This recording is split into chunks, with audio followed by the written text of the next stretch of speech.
Romeo के नाम संत पौलुस का पत्र अध्याय 3। यहूदी और गैर यहूदी दोनों पाप के अधीन, तो दूसरों की अपेक्षा यहूदी को अधिक क्या मिला और खतने से क्या लाभ? हर प्रकार से बहुत कुछ। सर्वप्रथम यहूदियों को ईश्वर की वाणी सुनाई गई है। यदि यहूदियों में कुछ अविश्वासी निकले तो क्या हुआ? क्या उनका अविश्वास ईश्वर की सत्य प्रतिज्ञता नष्ट कर देगा? कभी नहीं। भले ही प्रत्येक मनुष्य झूठा निकल जाए, किंतु ईश्वर सत्य प्रतिज्ञ है। जैसा कि लिखा है, तेरे निर्णय सही प्रमाणित होंगे और उनकी जांच होने पर तू विजयी होगा।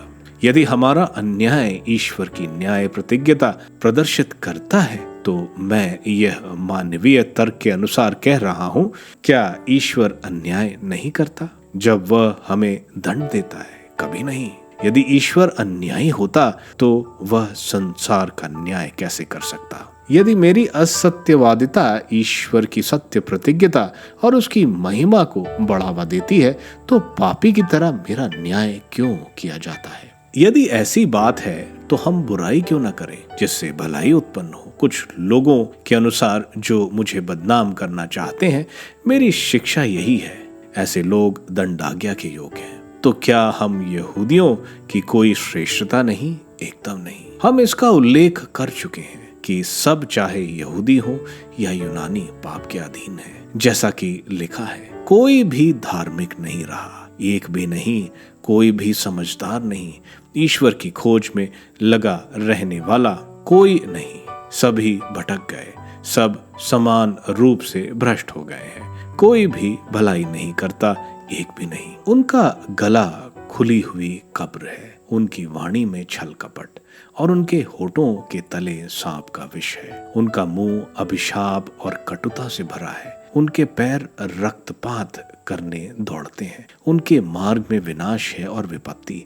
वे शांति का मार्ग नहीं जानते और ईश्वर की श्रद्धा उनकी आंखों के सामने नहीं रहती।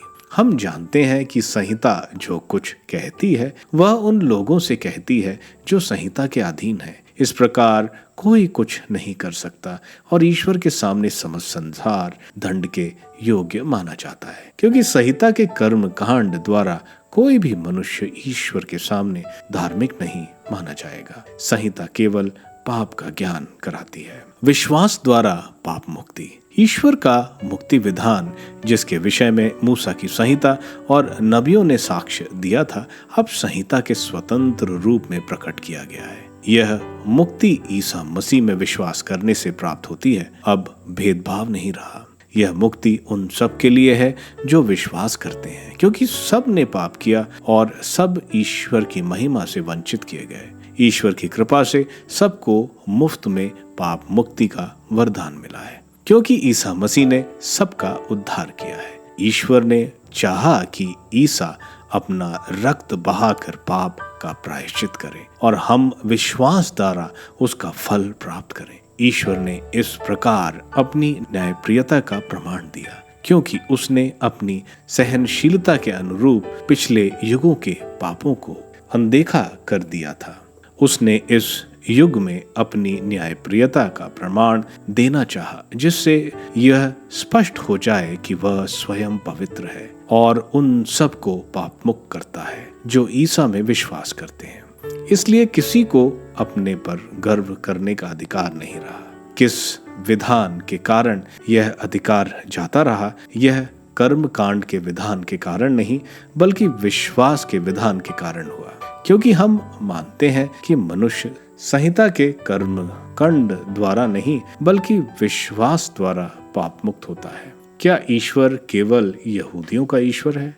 क्या वह गैर यहूदियों का ईश्वर नहीं? वह निश्चय ही गैर यहूदियों का भी ईश्वर है, क्योंकि केवल एक ही ईश्वर है जो खतने वालों को विश्वास द्वारा पाप मुक्त करेगा और उसी विश्वास द्वारा बेखतना लोगों को भी। तो क्या हम अपने विश्वास द्वारा संहिता को रद्द करते हैं? उल्टे हम संहिता की पुष्टि करते हैं।